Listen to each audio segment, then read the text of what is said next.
Hello दोस्तों, तो कैसे हैं आप सब। मैं आपका स्वागत करता हूं अपने YouTube चैनल इंदौर की पाठशाला पर। आपका अपना YouTube चैनल। और बहुत इम्पॉर्टेंट पेपर है कल बीकॉम फाइनल ईयर का, जहां पर उनको सेंट्रल एंड प्रोविजनल टैक्सेस के बारे में पढ़ना है। देखिए, बहुत सारे टैक्सेस हैं इसके अंदर, थोड़ा डिफ़िकल्ट होगा। बच्चे थोड़ा टेंशन में कि क्या करना है क्या नहीं करना है। सबसे पहले बिल्कुल एक टेंशन छोड़ दीजिए, बिल्कुल ज़रा सा भी मत सोचिए, क्योंकि आपके साथ हम हैं। बस आपको इतना करना है, पहली बात कि जो मैं क्वेश्चन बता रहा हूँ इनको एक बार सारे क्वेश्चन को पढ़ना है। जो क्वेश्चन में पॉइंट्स उनको नोट करना है कॉपी में। सिर्फ सीरीज़ से पढ़ के आप पास नहीं हो पाओगे, सिर्फ बुक से पढ़ के पास नहीं हो पाओगे। आज अगर आप उसको लिखोगे नहीं, आपको नोट करना पड़ेगा, कॉपी में लिखना पड़ेगा। सिर्फ आप किताब में से पढ़ के पास नहीं हो सकते। आप ही खुद की हैंड राइटिंग में लिखोगे, वही आपको याद रहेगा। ठीक है, तो शुरू करते हैं। पर देखिए, मैं वीडियो तो लेकर आ गया, और आप लाइक करें, शेयर करें, सब्सक्राइब करें। अगर नए हैं बेल आइकन ज़रूर दबाइए। देखिए, आपसे बहुत उम्मीदें रहती है, और स्पेशली ये वीडियो बनाने के लिए हमें उमंग बग्गा जी का लगातार मैसेज आ रहे थे। उन्होंने इंस्टाग्राम पे मुझे मैसेज किया, और उनकी वजह से वीडियो पॉसिबल हो पा रही है। और एक मेरी फेवरेट स्टूडेंट और है जो मेरे पास ऑलरेडी बहुत पहले से पढ़ रही है, तो उन दोनों की वजह से वीडियो आपके सामने है दोस्त। तो जल्दी से आप देखते हैं। Custom duty, introduction, features, object and types, पहली यूनिट। कस्टम ड्यूटी जो है हम ऑलरेडी पहले पढ़ चुके हैं टैक्स वाले पेपर में। कस्टम ड्यूटी की मीनिंग, फीचर्स करना है आपको, वो मेरिट डीमेरिट्स करना है। देखो, ये क्वेश्चन तो क्या है, लगभग सेम है। कस्टम ड्यूटी क्या होती है आपने पहले भी पढ़ा हुआ है। इसके मेरिट्स और डीमेरिट्स दोनों बहुत आसान है। देखिए, हर टैक्सेस में कुछ खासियत होती है, कुछ कमियाँ भी होती है। आपको ज़्यादा टेंशन नहीं लेना है। मैक्सिमम 4 मार्क्स का क्वेश्चन आ रहा है आपको, तो आपको उसके अकॉर्डिंग ही पॉइंट्स करना है। मेरिट्स भी करते हैं तो 4 से ज़्यादा नहीं करना है, डीमेरिट्स भी 4 से ज़्यादा नहीं करना है। ठीक है, अब कस्टम ड्यूटी के अंदर कुछ इंपॉर्टेंट डेफिनेशन आपसे पूछते हैं, वो बता देता हूँ आपको मैं। Goods, dutiable goods, prohibited goods. नीचे बात करें तो बैगेज, कोस्टल गुड्स। यहाँ पर देखिए, आपको नेक्स्ट है रिस्ट्रिक्शन ऑन इम्पोर्ट एक्सपोर्ट। इसमें ये क्वेश्चन इंपॉर्टेंट है आपको, why are prohibition imposed on import and export under the custom duty act. Custom duty act में इम्पोर्ट और एक्सपोर्ट के ऊपर जो बैन है या प्रोहिबिशन है, क्यों लगाया गया था, उसका रीज़न बताना है। बहुत आसान क्वेश्चन है ये तो। देखिए, इम्पोर्ट एक्सपोर्ट आप पहले से जानते हैं कि इम्पोर्ट मतलब क्या होता है, एक्सपोर्ट मतलब क्या होता है। ठीक है, जब अपन किसी कंट्री या बाहर से अगर कोई अपन अपने यहाँ पर माल मंगाते हैं तो उसको इंपोर्ट कहते हैं। और एक्सपोर्ट मतलब जब अपन यहाँ से बाहर माल सेंड करते हैं उसको एक्सपोर्ट कहते हैं। गुड्स क्या होता है ये भी आपको पता है। ठीक है, नहीं तो आप एक बार इसकी डेफिनेशन पढ़ लेना, जो मैंने आपको डेफिनेट टिक कराई वो तो पढ़ना ही है। इंपोर्ट एक्सपोर्ट इसलिए पढ़ना है कि कस्टम ड्यूटी में इंपोर्ट, एक्सपोर्ट, गुड्स, इनके ऊपर ही टैक्स लगता है, तो आपको इनके बारे में ज़रूर पढ़ना है। ठीक है, देन इसकी प्रोसीजर, कि इंपोर्ट एक्सपोर्ट करना हो तो प्रोसीजर क्या फॉलो करना पड़ती है। देन हम आ गए एक्सपोर्ट प्रमोशन स्कीम पर। ठीक है, discuss the silent feature of the export promotion policy. मतलब एक्सपर्ट जो प्रमोशन होता है, अपन कोशिश करते हैं कि भाई ज़्यादा से ज़्यादा लोगों को ये प्रमोट करें कि आप गुड्स को इंपोर्ट की बजाय एक्सपोर्ट करें, तो उसके लिए कौन कौन से फीचर्स हैं। इसके अलावा regarding export procedure zone, EPZ और फ्री ट्रेड जोन, ये गवर्नमेंट ने स्पेशली लॉन्च करवाया है कि आप ज़्यादा से ज़्यादा एक्सपोर्ट को बढ़ावा दें बजाय इंपोर्ट के। ठीक है, देखिए, क्वेश्चन इसमें हो सकता है कि बाकी पेपर से थोड़े से ज़्यादा बने, क्योंकि यहाँ पर बहुत सारे टैक्सेस को मिक्स किया हुआ है। ठीक है, very important question, who are the custom authority, state the function and power of central board of excise custom. Important question है, इसको ज़रूर पढ़ना। देखिए, मैंने आपको पहले भी समझा रखा है, वापस समझा रहा हूँ। किसी एक यूनिट के सारे क्वेश्चन याद करने मत बैठ जाना। एक यूनिट में जितने चैप्टर्स हैं उसके अकॉर्डिंग क्वेश्चन याद करना है। आपको हर यूनिट में से क्वेश्चन आना चाहिए।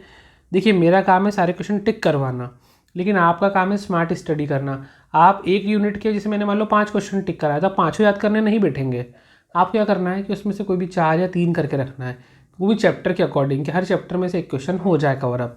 ठीक है, इस तरीके से थोड़ा माइंड लगाकर अगर आप पढ़ोगे ना, पेपर बहुत आसान है गाइस, इतना टेंशन बिल्कुल नहीं लेना। और आप तो पढ़ने वाले हो, ठीक है, भले नहीं पढ़ते। देखो, असली टैलेंट तो वही होता है ना, एक बच्चा होता है जो पूरा साल में पढ़ाई करता है, तब जाके एग्जाम में वो 70, 80, 90% लाता है। और एक होते हैं अपने टाइप के बच्चे जो क्या करते हैं, सिर्फ एग्ज़ाम के एक दिन पहले बुक उठा के देखते हैं बुक का नाम क्या है, फिर पढ़ना शुरू करते हैं। और तब भी हम 60-70% ठोक देते हैं। तो वह ना खासियत अपने में, तो टेंशन नहीं लेना और बस कॉन्फिडेंटली लगे रहो। सेकेंड यूनिट पे आ गए। फर्स्ट यूनिट में जितने भी क्वेश्चन कराए हैं उसको छाट लेना, जो आपको ईजी लगे याद करना। लेकिन अथॉरिटी की पावर, सेंट्रल ड्यूटी क्या होती है, उसकी जो मैंने डेफिनेशन बताई वो ज़रूर करना है। 3 क्वेश्चन तो करना ही करना है आपको। एक फर्स्ट वाला, इसके डीमेरिट्स वगैरह जो भी है, इसके अलावा जो डेफिनेशन बताइए, वो जो लास्ट क्वेश्चन बताया 7 चैप्टर वाला फर्स्ट, वो वेरी इंपॉर्टेंट है। कॉपी पेन लेकर बैठे रहिए, लगातार वो बने रहिए, ठीक है।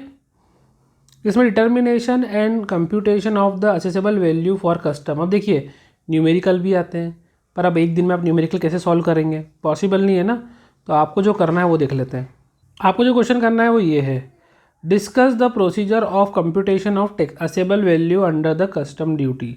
ठीक है, ये ज़रूर याद करना। और एक छोटा सा अगर न्यूमेरिकल ना भी कर पाओ तो ये चार्ट देख के जाना बस, कि कस्टम ड्यूटी निकालने का चार्ट कैसा होता है। देखो न्यूमेरिकल नहीं करना आ रहा है कोई बात नहीं, पर अगर मान लो न्यूमेरिकल के और में न्यूमेरिकल आ गया और आपको चार्ट पता है, तो एटलीस्ट चार्ट बना के थोड़ी बहुत वैल्यू पुट करके कुछ तो मार्क्स मिलेंगे। वैसे तो बहुत कम चांस है कि इस पेपर में न्यूमेरिकल का और में न्यूमेरिकल आए, लेकिन जैसे टैक्स और जीएसटी में आए थे 1-2 क्वेश्चन में न्यूमेरिकल का और में न्यूमेरिकल, तो यहाँ पर भी आ सकते हैं, अपन उसको अवॉइड नहीं कर सकते। ठीक है, तो सर चार्ट ज़रूर बना के जाइएगा। ये आ गए हैं हम यूनिट 3 पे। थर्ड यूनिट आपके सामने है MP excise duty, Madhya Pradesh excise duty. ये एमपी के बच्चों के लिए इम्पॉर्टेंट है, ये पेपर में आपसे पूछ सकते हैं एमपी एक्साइज क्या होता है। एमपी एक्साइज ड्यूटी में जो इम्पोर्टेंट है वो है मैन्युफैक्चरर, बोटल, एक्साइज ऑफिसर। ये 3 डेफिनेशन आपको करना है अच्छे से, ठीक है। मैन्युफैक्चर, बॉटल, एक्साइज ऑफिसर, ये 3 आपको करके जाना है। और इन दोनों में से कोई भी एक जो आपको अच्छी लगे, बियर करना हो तो बियर कर लेना, डी नेचर्ड करना हो डी नेचर्ड, इन दोनों में से एक करके जाना। और ये 3 तो कंपलसरी करना ही है, ठीक है। देन नेक्स्ट क्वेश्चन है, what are the objects of MP excise duty.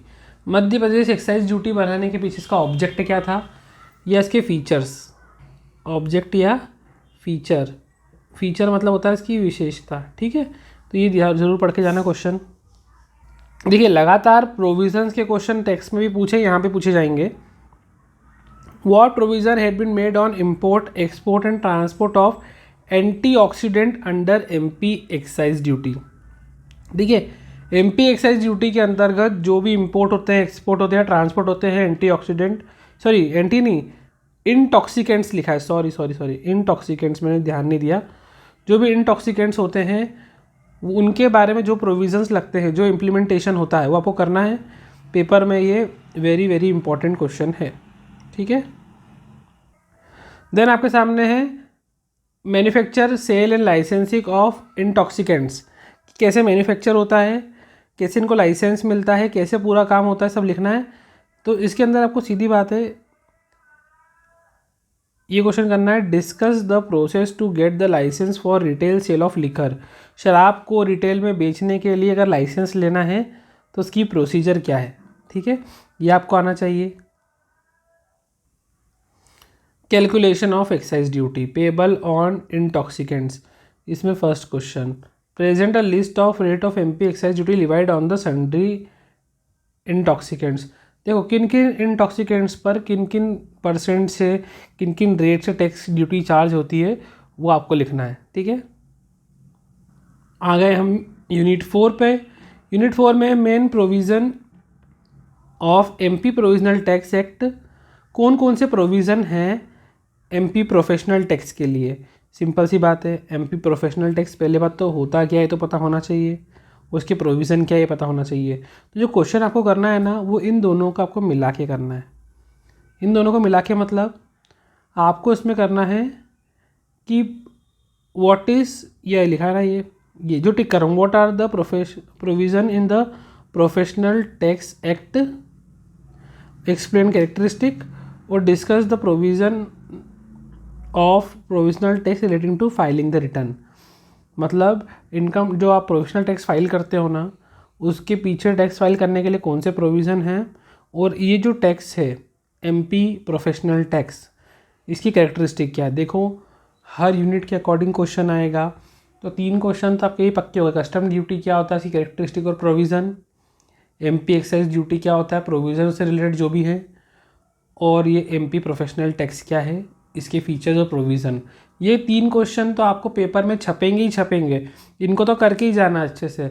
मतलब 3 या 4-5 क्वेश्चन भी इनमें से बन जाएंगे आपके, 4 नंबर के और 3 नंबर के, आप आसानी से कर लोगे यार। मेरे को तो बिल्कुल टेंशन नहीं आपकी, और आप पे पूरा कॉन्फिडेंस है कि आप आसानी से कर लोगे। तो बिल्कुल टेंशन नहीं लेना, अपना बेस्ट से बेस्ट परफॉर्मेंस देना। एक बार पढ़ो, कॉपी में लिख कर देखो, फिर पढ़ो, फिर लिख कर देखो, ख़त्म काम, याद हो जाएगा। क्विक रिवीजन करो, सुबह पेपर देने जाओ टेंशन फ्री होके।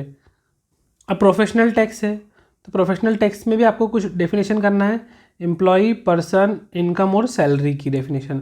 अब बोलोगे सर डेफिनेशन बहुत सारी हो रही है। देखिए डेफिनेशन है बहुत सारी, लेकिन वो छोटी डेफिनेशन है।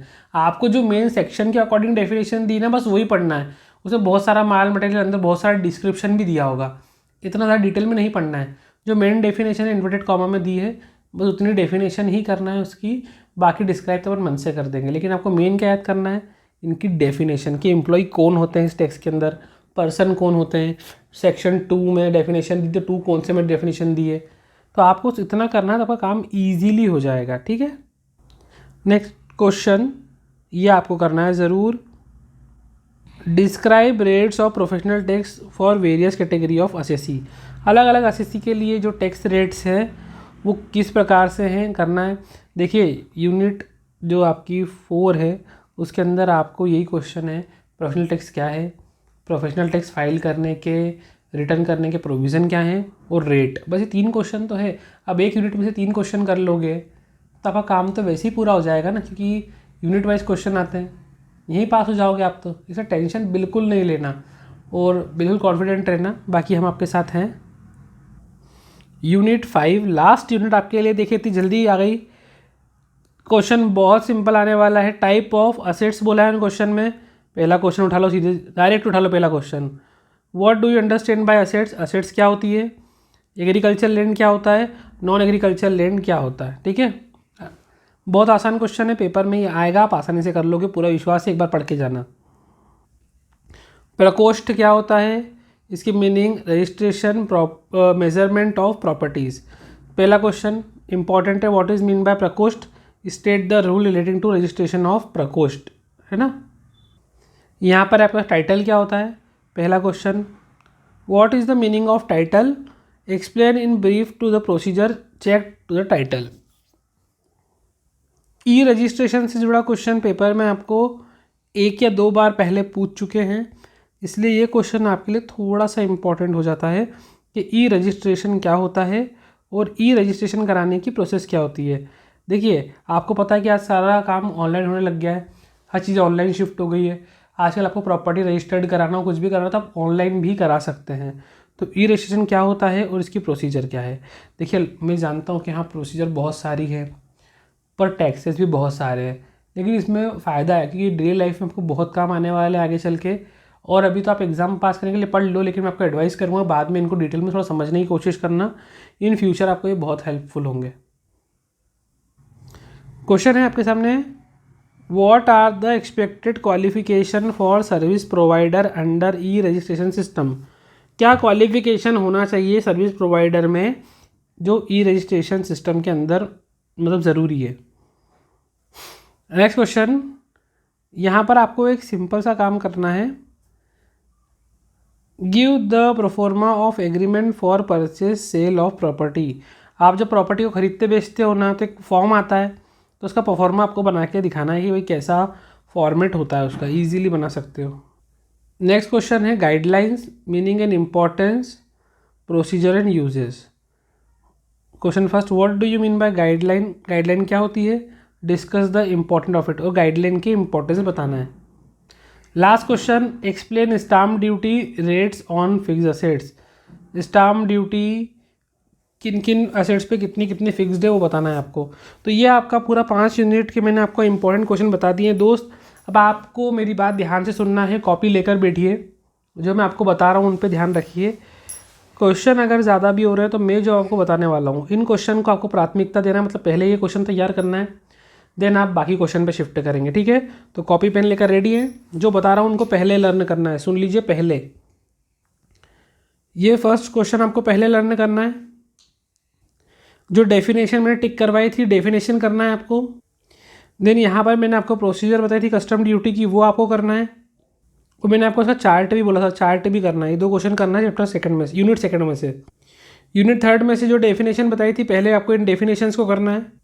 देन आपको मैंने यहाँ पर इस चैप्टर में से स्पेशली एमपी एक्सरसाइज के बारे में एमपी एक्सरसाइज के ऑब्जेक्ट क्या है और कैरेक्टरिस्टिक क्या है, ये क्वेश्चन आपको बिल्कुल करना